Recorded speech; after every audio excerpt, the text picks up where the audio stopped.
आपण जानिछंती कि ओडिशा रे एमिति एक स्थान अछि जेउठी सूर्य अस्त हेबा परे केही भी खाद्य ग्रहण करंती नाही। सेमानंक विश्वास जे आलोक ही भगवान, तेणु अंधार रे कोनोसी कर्म करिबा अनुचित। एमिति कि एठाकार साधु माने स्थायी भावे गोटिए स्थान रे रहंती नाही। मोह माया त्याग करिबा पई सेमाने गोटिए ग्राम रे केवल गोटिए राति ही बितांती। ओडिशा रे प्राय सबु धर्म रे मूर्ति पूजा हुए, किंतु महिमा धर्म हेउची एकमात्र धर्म जे कौनसी मूर्ति पूजा न करी केवल खाली आकाश बा शून्य ब्रह्म को पूजा करे। जोरंदा मेଳାर सबुठु बड़ आकर्षण हेउची सेही अखंड धुनी। जानिछंती सेठारे एक प्रकांड निया वर्ष वर्ष धरी लगातार जळुछि।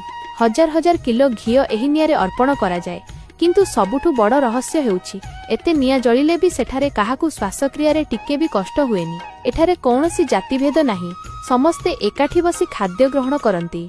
2026 मसीहा जानुआरी 31 एवं फेब्रुआरी 1 तारिख रे अनुष्ठित हेबाकू जाउछि विश्व प्रसिद्ध जोरंदा मेला, जेउठी हजार हजार भक्त एवं साधु जोग देइथांती।